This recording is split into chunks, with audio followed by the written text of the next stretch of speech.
All right, so though I think I know pretty much everybody in this room, but anyone that doesn't know me, hasn't heard my voice because you don't share a floor with me, I'm McHale. I run the sports division. This is my 19th year here at Katz. So I started when I was 15. There's my first chuckle. Boom. Thanks, buddy. Thank you. All right, so I wanted to talk about sports. It's a very, very passionate topic. I think anybody would talk sports even if they don't know it. We were talking sports earlier, and even some of the comments were, I don't know sports, but it got us talking about sports. So everybody loves talking about it, which is probably the only easy part of the gig, but it's a good starting point. So what I was just going to cover is sort of, the world of sports sponsorships, because we live in such a media world and everything is about media budgets and radio budgets, and I wanted to give everybody kind of a glimpse to the type of money that we go after that are not typical dollars flowing into this building that we try to capture and bring into the radio sector, or at least the media sector. And so to do that, I was going to go through just, the sports division, kind of give you a little look at how we used to do things, how we do things now, and some things on the horizon. So, there's a lot of money in sponsorships. I mean, we're literally looking at, and this is a global sponsorship picture, so almost 63 billion, with a B, dollars in sponsorships globally, okay? So I only show you that number because it's a rising number, okay? So you always want to show things where the numbers increase budget-wise, so that's a good thing. So there's more money going into the sector than there was last year. And again, we're in billions, so even though it's a tick of, one, we're going up a whole $1 billion here, to almost 5%, okay? And in the United States, that's almost 24 billion sponsorship dollars, okay? So I mentioned sponsorship in general, because sponsorship could be anything. It doesn't have to be sports. It could be the arts. It could be events. I mention that because I know so many people here speak Shareglish, I should call it, or Sharonese, where you always want to talk in shares. So sports commands 7 out of every 10 sponsorship dollars. So that is a 70 share for those of you who feel comfortable in that environment, okay? So sports in the United States is almost $17 billion in 2017. So we would be foolish to not go after that number, in addition to the dollars that we go after that are just earmarked for radio or media. So kind of where does the sports division fall into this? Because I just gave you really general numbers about sponsorship and sports sponsorship. I mention this because I know there are people in the room that don't really know what we do.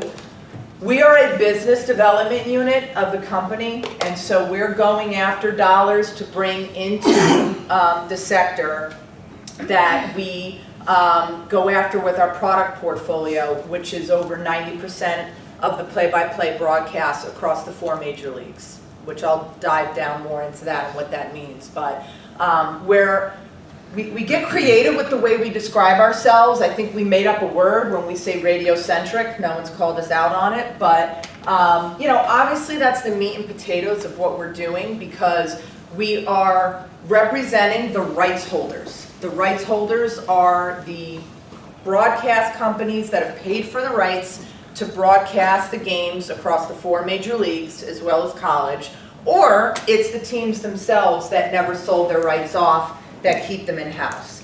So I make that distinction for everybody in here that's, all the radio folk.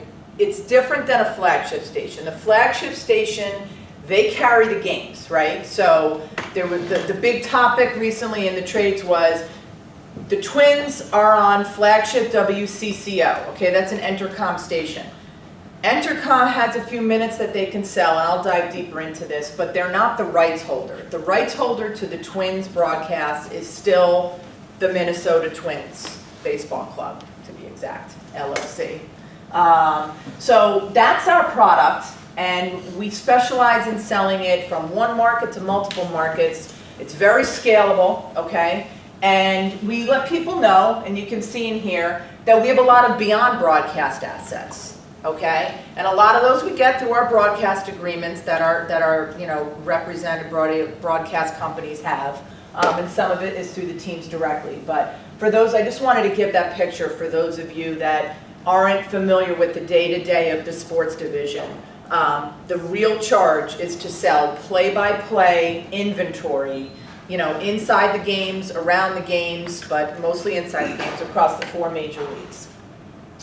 It's big business, okay? So there was an article in today's Radio Inc. I don't know if anybody saw it, but it talked about, radio rights fees going up. That they talked about the rights for TV, radio, online, and it's an escalating number, and it's just going higher and higher. So our broadcast companies are very dedicated to these rights fees, and it's been the topic. Anybody reading the trades with everything going on with Entercom acquiring CBS and some of the spin-offs that have happened. I mean, I've never seen sports properties mentioned so much. And obviously everyone's coming into New York and we're doing a lot of meetings, and it's funny, all of these meetings and the presentations, the biggest logo is always the sports logo. So they'll have all their stations up, but the biggest logo is always the team. So, it's definitely what the broadcast companies are proud of. For us, I mean, drop mic, we have them all. I mean, this is a great story right here. We say over 90%, so we've got the 29 domestic baseball properties across the Major League Baseball. We've got everyone except the Dallas Cowboys for football. 21 of the 23 domestic hockey. I mean, you can read this for yourself, but that is a very, very robust portfolio for play-by-play. So just to kind of get into, see what I did here? Did I see what I did? Does anyone know who that is? Jetty Baker. Huh? Jetty Baker and Cece. Yeah. Yeah. And Babe Ruth. Yeah, and Babe Ruth. Yeah. Oh, you were pointing at him. Well, yeah, no. Girl. That's a girl at the end. See that evolution? You see where I went there? So, Yeah, Jetty Baker. so in the past, when we had interrep and there was competition, we would go out on streets, we'd tell people we had 50% of the marketplace. And that's pretty much what we had. We didn't have the major market teams, but we had 50% of the marketplace as far as 50% of the broadcasts across the major leagues. All the rights holders really were always broadcasters. Broadcasters were cutting checks, and by checks, I mean, just to give you an idea of what we're talking about now, now Entercom New York, at the time CBS New York, writes a $15 million a year check to be the home of the New York Yankees. So when I say write a check, I mean write a check, the big heavy cardboard ones. So at this time, all the broadcasters, were paying for these rights. Very few teams kept their rights in-house. We really didn't work with the spot companies. We really didn't. We were a bigger sports division. We had about 10 plus salespeople, dedicated salespeople throughout the country. And we kind of just operated in our own silo of, we're sports, we're going out, we're identifying sports dollars. We had field ratings. Anybody who's been around long enough to know field ratings, these were fun numbers. These were like 4.1s, fiction can be fun. It was a fun number. Exclusivities were like the order of the day. I mean, it was very normal. If somebody was a telecom, it was very, very common that they did a deal that had them as the only telecom. There'd be no other wireless, or, at the time, because it was more than just wireless, in the broadcast. Multi-year deals were the norm. No problem for an advertiser or an agent to just sign off, 3-year deal, escalator every year, no problem. Full season, that's all we really did. If people wanted half season, thanks, but no thanks. That wasn't really what we worked on. And it was client direct business only. And I say that, and that's a definite, it's a good part about our business, but I say this one in a way to say that we were ignoring a revenue stream by going client direct only, because we weren't really, again, it kind of ties into, not working with the spot sellers. We weren't going after the dollars that were coming out of the agencies. So now we have representation of over 90%, okay, like I said earlier. So there's a better story right there. The rights holders, it's a mixed bag now. A lot of teams are keeping their rights in-house. And if you ask 5 people why, you'll get 5 different answers. I think it depends. Some teams are very talented at selling their media, selling their radio. They know how to package it. They know how to get their money's worth.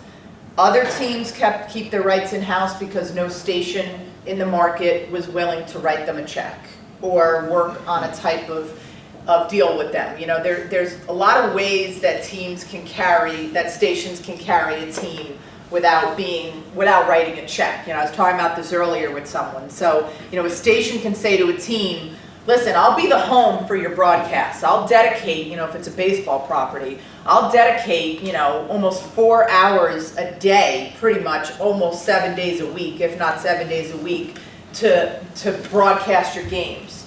But, either you're going to write me a check for that, right? Because you're renting time, you're leasing time from me, and you're going to sell the commercials yourself, or you write me half the check and give me spots that we can go out and sell that are ours, that we can make money off of ourselves and sell it and make our station more attractive. So there's a lot of different ways to do these deals. And honestly, I just came from the baseball radio rights holder meetings.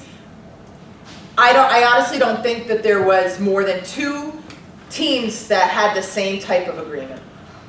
I mean, it was crazy. Everybody had something different. Some of them said, the team is going to be on this station. They're not going to write a check to lease the time. The station's not going to write a check to them to buy the commercials, but we're going to share revenue. So we're going to sell against a number, okay, and we'll sell against 3 million. And once we hit 3 million, the team keeps the first 3 million, and then anything we sell after 3 million, the station and the team split. I mean, it really runs the gamut, but it's a big money business, and I'll get into all the reasons why. PPM, number's not so big.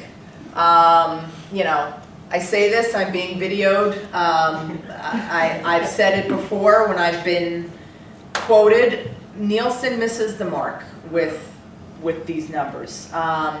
They admit that they do, okay? We literally will have, Red Sox games on a Thursday at 4:05 against adults 25-54, and it'll be, 0. How? Not one adult 25-54 wearing a portable people meter, And sample sizes are small, and I'm not going to get into the weeds of all that, but all I'll say is that admittedly, Nielsen does not have it figured out. So we do not hang our hat on numbers like this. It comes up, it's always going to come up. It's a dialogue, not a monologue. You'll hear me say that a lot, so I'll get into what I mean more by that in a few slides. But it is a different world than field ratings for sure. Exclusivities, they're fewer and farther between. How do you even define an exclusivity anymore? And I'll get into this. You've got cable companies that are now mobility companies. You've got credit card companies that are yelling about the mobility companies that have a way to pay through their phone. So, who's going to define what a category is now, and who's going to pay to keep all these categories out? So it's getting very hairy, and I'll get more into that. Multi-year deals are now more the exception than the rule. I think that is a result of the climate that advertisers have to deal with. I think if they can show a monetary benefit to doing a long-standing deal, then they'll do it. If they can't, they don't want to put their name against it for their company to possibly turn around and say to them, this didn't work. I mean, there's so much churn going on at marketing departments at companies. People get very nervous with the words firm and non-cancelable for 6 months, which is a 1-year deal. So trying to get them to say that they'll do that for 3 years is a tough thing. That's why we take them out for drinks. Then they sign those things. Partial season, now we do partial season. We do flighted business. 1 game, 1 series. I mean, we're more malleable. We have to be. We'll work with advertisers on that. Touch them all. This is not a Harvey Weinstein saying. This is I went there. This is a baseball saying. Touch them all. Touch all the bases. So you got to touch the the client, you got to touch the agency, you got to touch the strategy team at the agency, you got to touch the investment team at the agency. I mean, there's a lot of people that need to be covered off. It takes a village. I mean, you know, Ferranti will tell you how many things he works on with Greg and I where literally we could spend a meeting just talking about who we're covering, let alone what we're talking to them about. We go out to, you know, when we keep saying clients, we're going out to VPs of marketing, directors of marketing, sometimes CMOs, and then there's a lot of different fun titles now that I don't even know what they mean. You know, I have clients that are VPs of procurement, oh, okay, you know, whatever it takes, but these are the dialogues that we're having because we're trying to open it up to find out how we can customize programs. And this is what we hear all the time. You know, they want to engage their audience. They want to know specifically who the audience is that they're reaching. They want them to be specific to that marketplace. They just don't want it to be a general, you know, one-size-fits-all saying. They want to own it. You know, they want data to show that it worked. They, you know, post-analysis campaign to show that it worked. Current data to show that it is working. They want it to be authentic. They don't want it to sound or seem forced. So, you know, we get a lot of these, you know, the ROI conversation happens every day. Now it's ROO with return on objective. I mean, it gets all very cute. But these are the type of things that we're being charged with, you know, activating. Sometimes they'll spend a lot of money on something, and then they're looking for us to activate it. So when we go out, you know, we're saying this is what we're doing.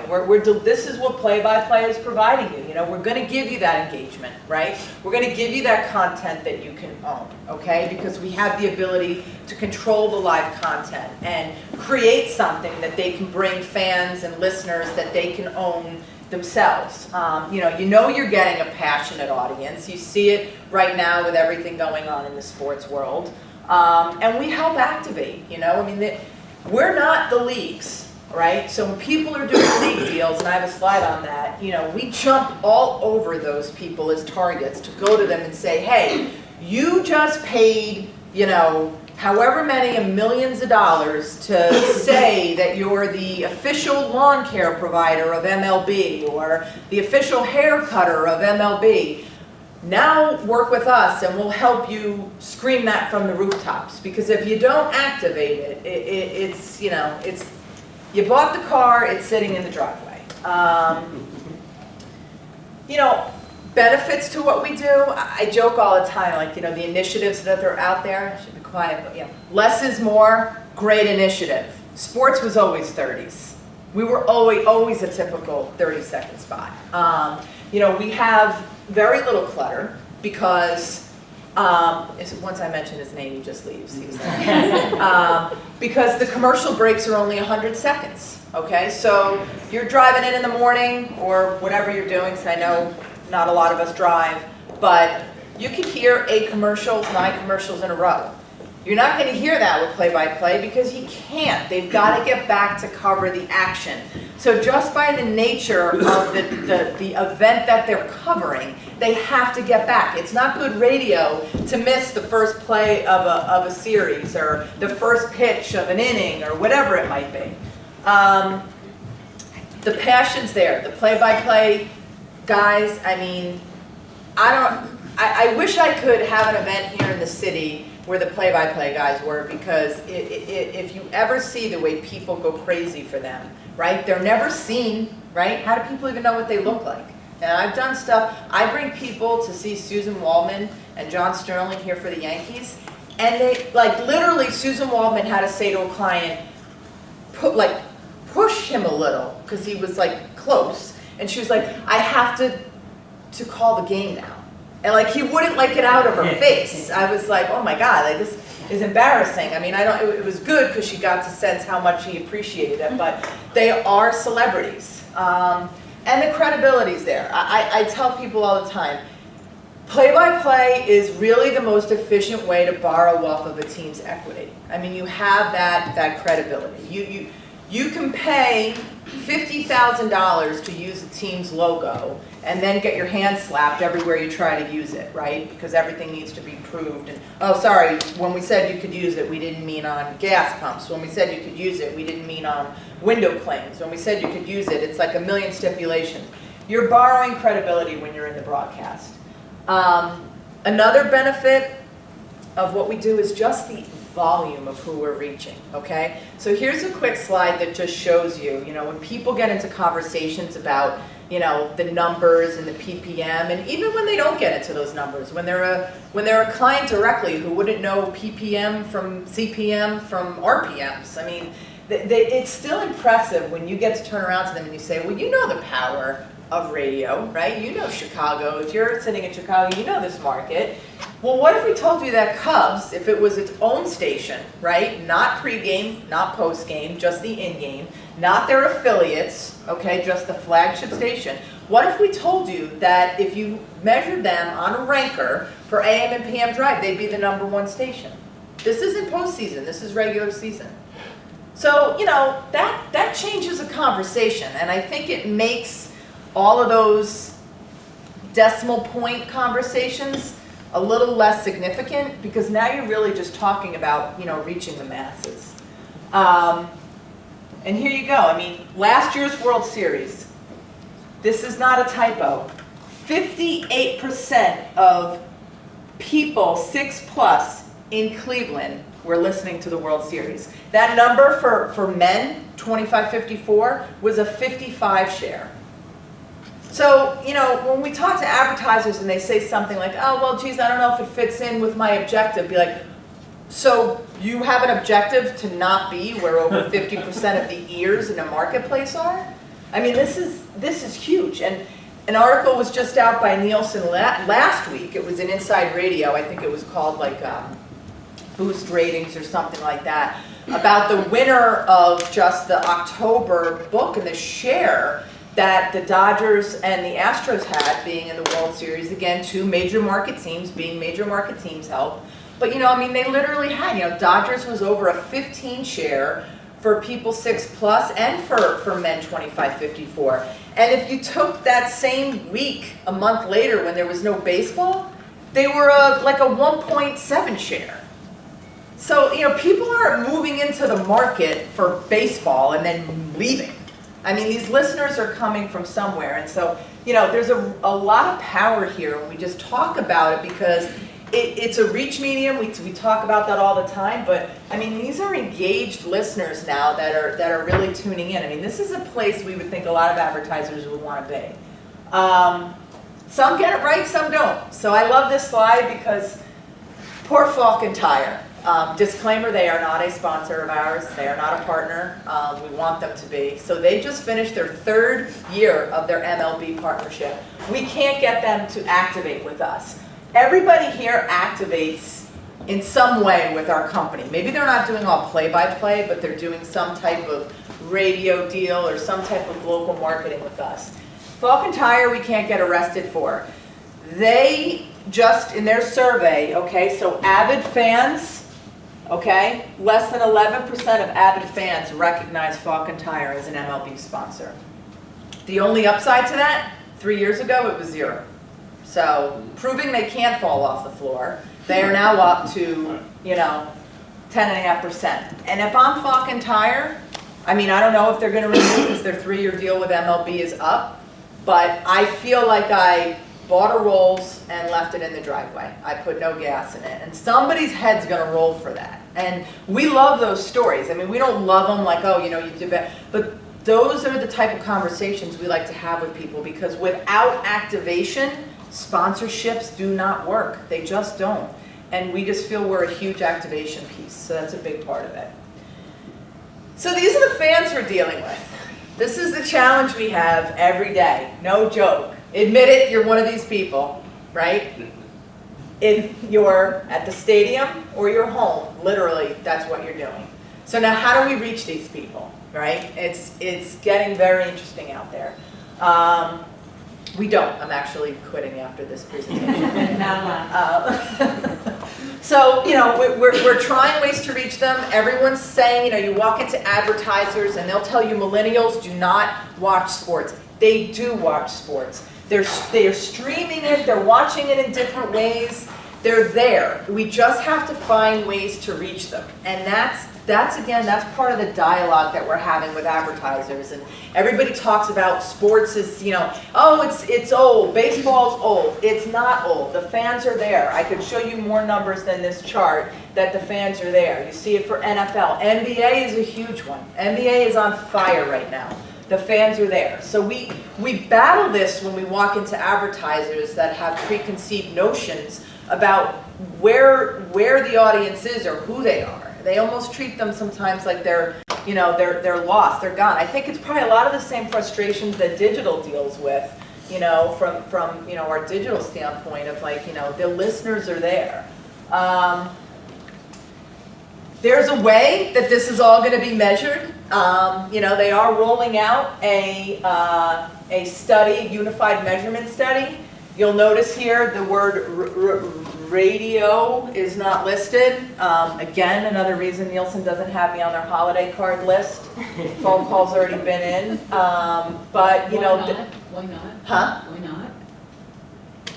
Nielsen measures radio. Did they It's see not. us through that It's not one? in the unified. I know. Jesus. I know. So we're working on it, right? Again, this is kind of the evolution of sports and what we're trying to figure out, right? So the good news is that despite the proliferation, that's a tough one, of people watching across multiple devices, we know sports works, right? Then we just have to drill down to our type of sports and it works, and measuring that person and looking at it holistically, okay? And that's going to be the name of the game for the people that want to get in those conversations. Not everybody does. I don't want to make it seem like every conversation with an advertiser is a science project. It's not.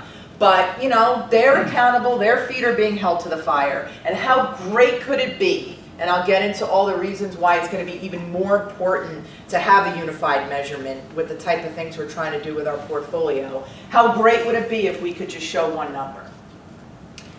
On the heels of what our challenges are, okay? BAMTech. So BAMTech was started, Major League Baseball had a separate entity. And again, this is a lot of sports, but this is our world every day. Major League Baseball had a side company entity called Major League Baseball Advanced Media. It is not the same company as the league, okay? They had the IP address rights to every single baseball club across the major league. You could not do anything digitally, social falls under that umbrella, without cutting a separate deal with Major League Baseball Advanced Media.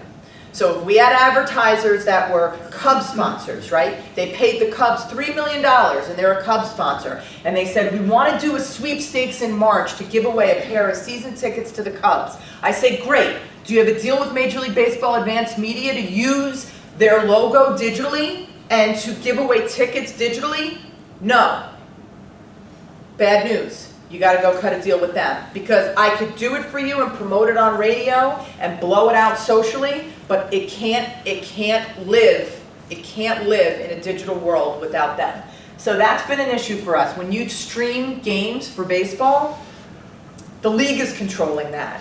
Their interests do not lie in selling commercials. So a lot of times when you're listening, if you're streaming a game on the MLB at Bat app, okay, for any out-of-market fans, you'll either hear dead air, or you'll hear a couple of commercials of companies you don't recognize, or you'll hear a commercial start and then you'll hear something cut over it, okay? And that's because they are doing one of three things. They're either not airing any commercials, why you have the dead air. They're airing local units only, why you don't recognize a lot of the advertisers that you hear, or they're cutting over the spots with spots they've sold themselves, why you hear it sound all botched up. But until we get the rights to the streams, that's going to be an issue for us. FOMO, hashtag FOMO, fear of missing out.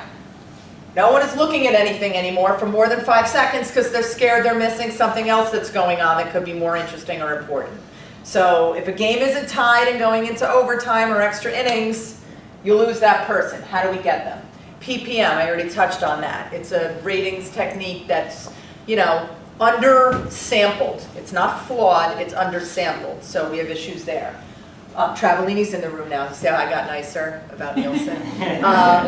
Resellers out there like Skyview. So Skyview is a company, again, this is the stuff we battle in the trenches every day. They provide a service to teams. They tell teams, we will handle all of your affiliate programs. So if you're airing a game and you have a network and all your affiliates, we'll set up the boxes with all the affiliates and we'll do all your invoicing. We capture the live, we capture the pre-recorded. We're this great service. You're gonna pay us a dollar amount and you're also gonna give us 2 30-second units every game that we can sell ourselves to make money off of.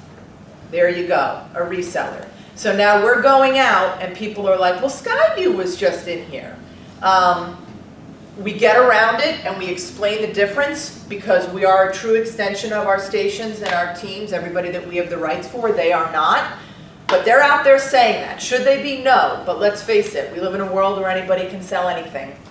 The rules of engagement in sports are not clean. They're really not. It gets very, you know, okay corral. And so we're constantly in there trying to delicately explain the difference between who we are and who they are, but it is an issue.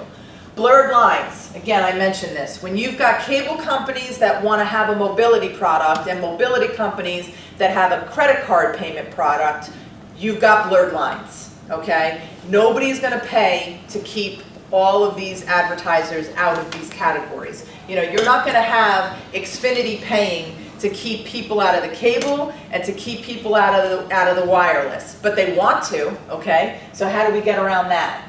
Bad juju. The NFL, agree, disagree, that's not the point of this. It's hurting them.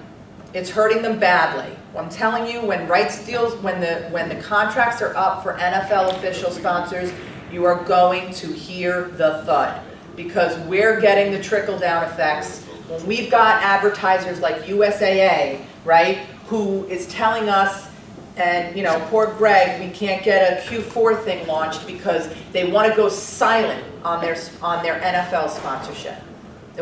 They can't get out of it. They just want to kind of like pretend that it's not happening, okay?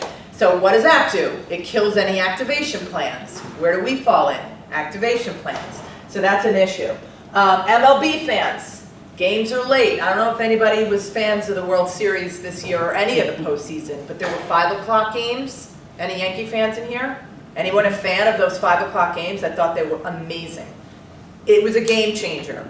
My, at the time, 8-year-old son watched almost every game. That would not have happened. You need to bring the young fans in, right? They're the future. That's a knock on baseball, and they're trying to get around that. But, you know, there's benefits too, okay? So what do we have that's a benefit? Listen, we've got these local messages that we can deliver, so when they say they want to talk to a specific market, we've got that. And we've got it at a national scale because we've got almost every team.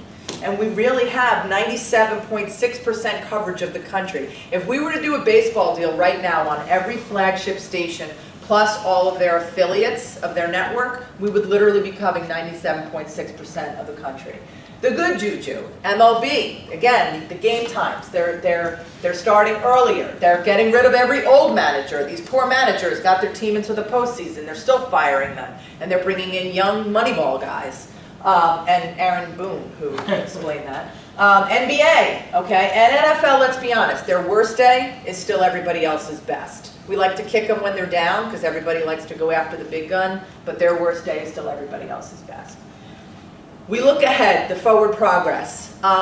We have really innovative broadcast companies like Entercom. You know, when you go and they're already talking about trying to work a deal with Major League Baseball Advanced Media for streaming rights. Or, you know, I went to the MLB meetings and I asked the room, has anyone here paid for, you know, with like Audio HQ, which is now Global whatever, has anyone here paid for the moniker for their station for Alexa?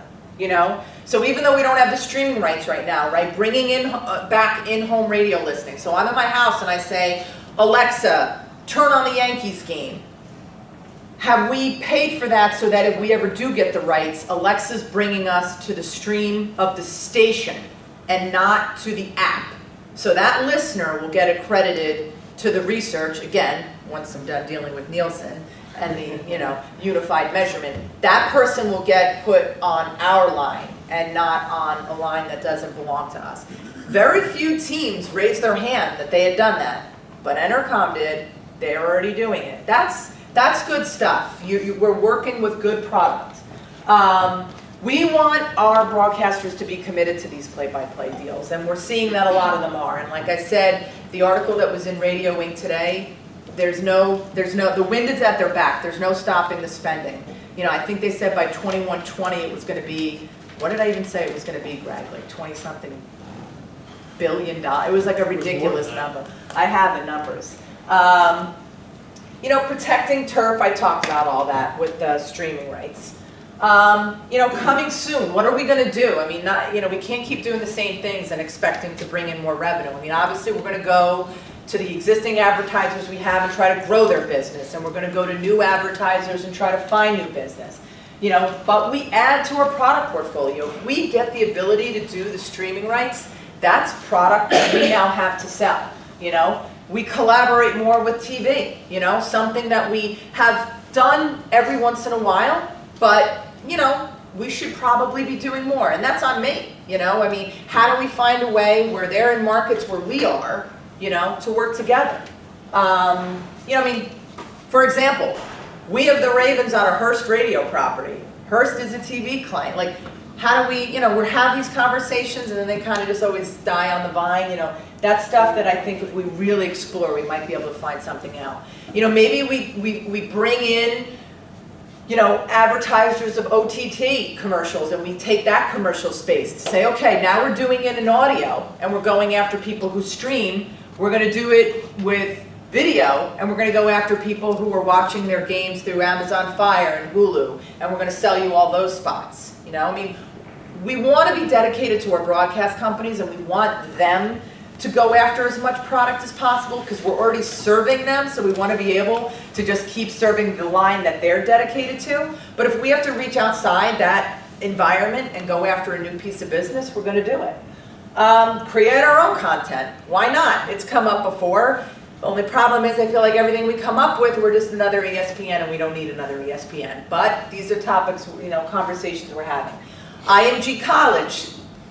Probably should have put this on the board with the before and now, because when I first started here, there were about 10 companies that specialized in school rights.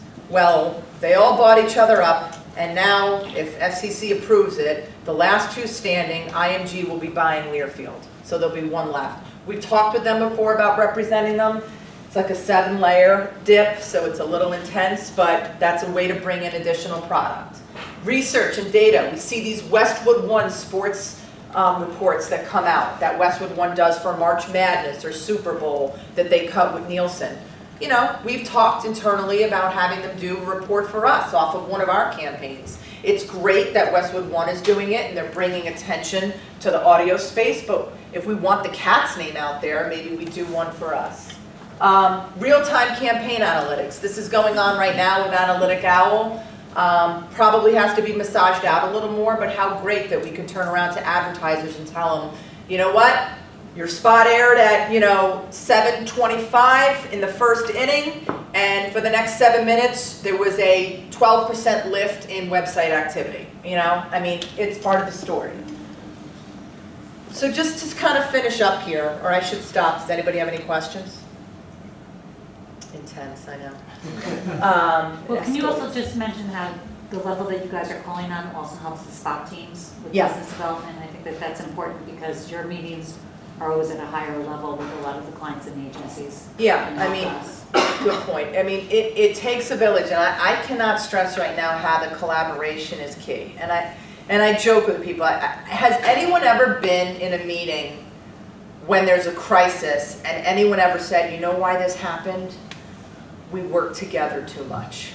Like, it just doesn't happen. It's not a problem. And so, you know, working together and sharing information is key. And doing that from our side is really beneficial because we're talking to a lot of different people, and that could play serve a lot of different masters. It could be a coverage situation, it could be a good cop, bad cop situation, but we really view the spot companies as our eyes and our ears in the agencies. They've got the relationships, they've got the frequency cell, right, in there all the time, right? We don't have that. We're not a deep bench, okay? It's myself, Greg here in New York, James is on our team from the support staff, and we've got Chris in Chicago with a support staff, or with Whitney with him. So we need to be working, you know, with the spot companies to cover the bases. And if we're talking directly to a client, you know, that opens up the dialogue and makes sure, you know, listen, things don't get lost in translation that way. We can learn a lot that way. And there's a way to do it. When I mentioned, you know, when I had the before slide up and I said, you know, we go to clients directly, but I said it was like a bad thing because we were ignoring the agency community. You know, we weren't doing it the right way. It was very renegade, very trailblazer, very almost like, I'm going to show you. Your agency doesn't want to buy this, I'm going to show them how they don't know what they're doing, and I'm going to go to the boss, and I'm going to get it done. That really, you know, it was like, you know, we made the omelet, but we broke every egg. Like, let's just calm down and try to figure out a way to do this that we don't, you know, burn every relationship. And so the way we go about it now, we'll walk into advertisers directly. They know we're working with their agency. We're very complimentary of their agency. We're not pitching anything to the client. So the agency doesn't ever feel like you went around me and pitched something to my client. I never had a chance to look at it. I never had a chance to weigh in. We're not doing that. We're just opening up the dialogue. You know, when I showed you that slide with the CNA, so we can find out about that, you know, and find out things that they might need. And, you know, we come back and we sit with the agencies and we say, we had these conversations, we're very transparent, and this is what we discussed, and that's why we're going to be back to you in a week or less with something that we feel kind of addresses all these needs. And, you know, I really feel like it's helped increase not only our business, but our relationships. And, you know, we're being viewed now by agencies as really a champion of them, as opposed to somebody who was always trying to kind of ambush and sabotage them. You know, now they're almost, you know, happy when we're going in and doing this stuff, because we're talking about what a great job they're doing, and they're getting savvier with the way they evaluate things. And we're a service to them too. You know, I have agencies send me Excel charts and they say, can you fill this out? We're doing our evaluation. And I'm like, this could never, ever evaluate. You don't even have it right. I just got asked today by an agency person on a renewal. So we're now going into the 4th year. Person hasn't changed. They wanted to know the impressions delivered against the on-site display. The on-site display is a 10 by 10 booth outside Wrigley. What impressions? Right? So we need to be having those conversations and kind of walking them through it. And, you know, it's not just, oh, you have an opportunity, we have an answer. You know, we really want to be viewed as partners working shoulder to shoulder with them. And I mean, this is any type of sale. I'm not telling anyone in this room things you don't already know. But it's key, because that's been a really great way that we've brought money into the company that maybe hasn't even been sports. If we've got the relationship that started from a sports relationship, we need to be talking about all of our offerings, and we do that.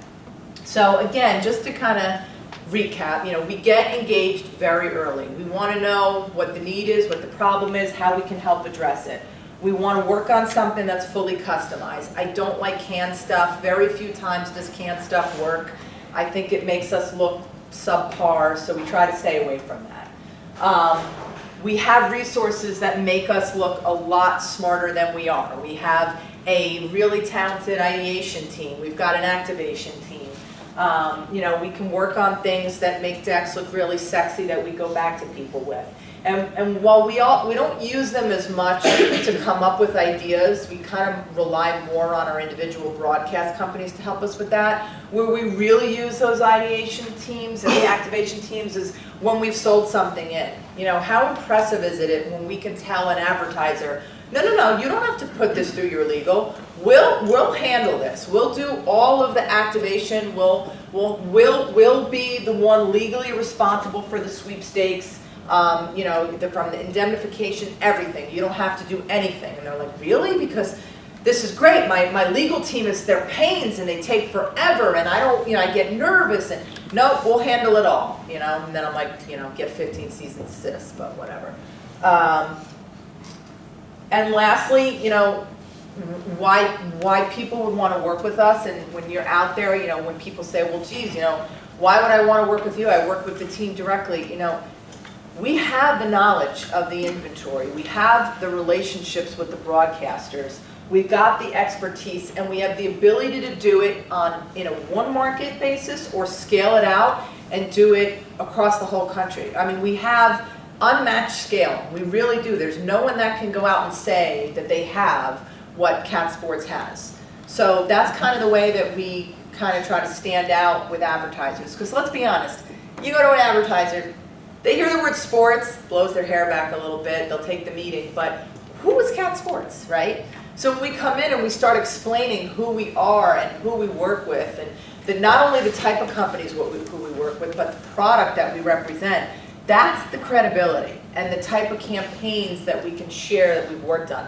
That gives us huge credibility. And the campaigns work, and so the advertisers come back, right? There's like very little, I call them Milli Vanilli deals, like very few one-hit wonders that just, come and go, right? Which is great, and it's a real testament to the success of it. So,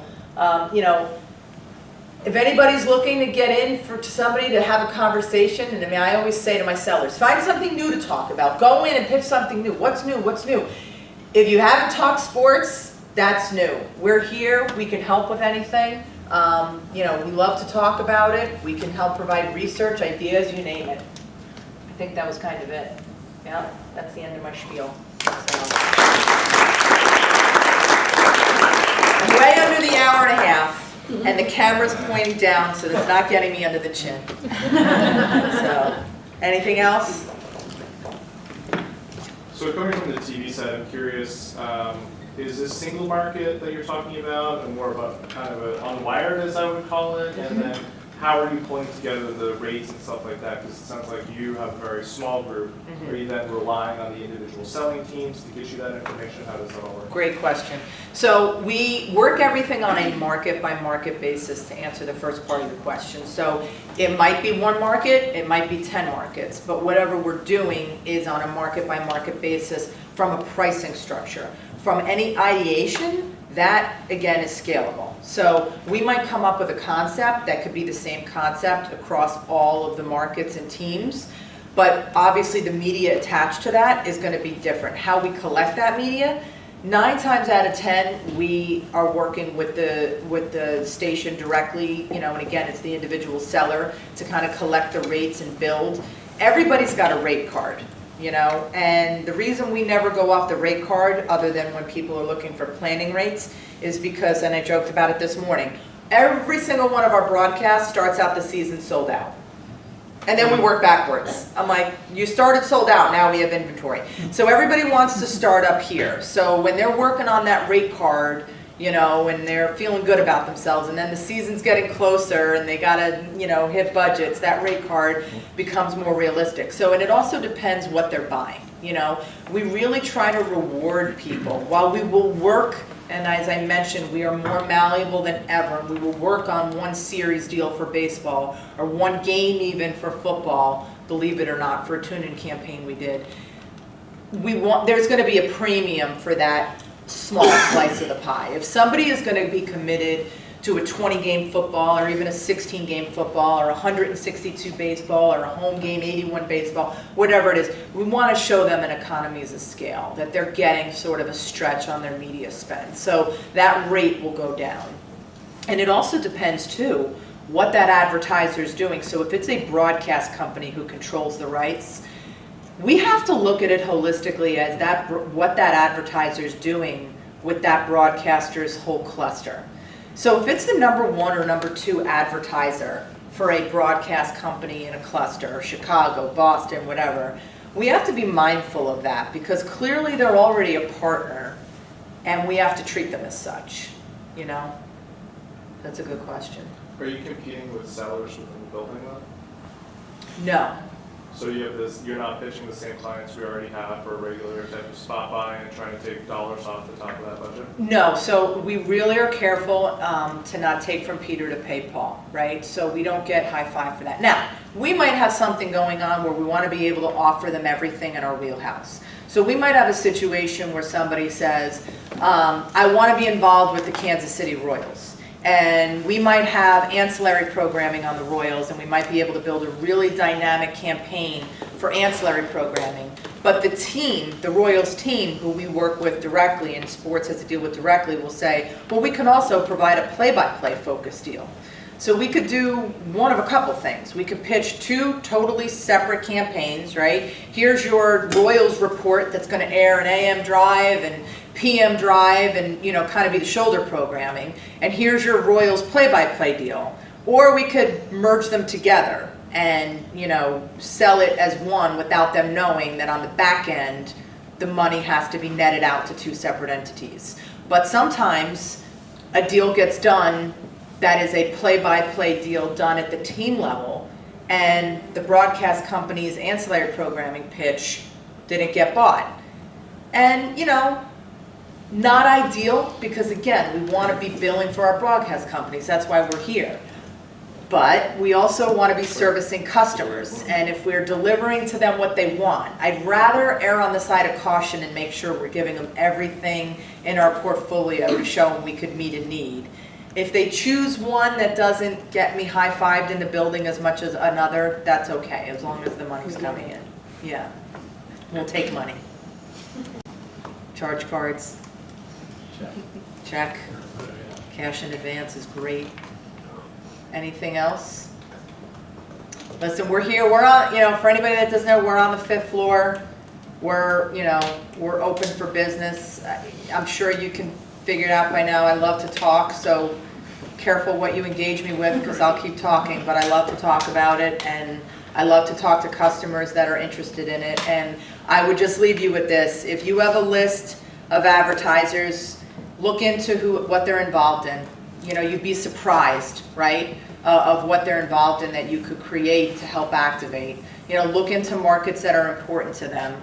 And if you know that an advertiser is consistently spending money in Boston, you know, but they to date haven't done anything sports, how great is it that you could turn around and say, we have all 4 major league teams, plus the soccer, the MLS Revolution, you know, in Boston, and how great is that story? Would you be interested in anything there? It's a great way, and it's a great time of year to be having those conversations. So, plus if you sell a deal, usually you have to drop the tickets off to the client, so then you have their name.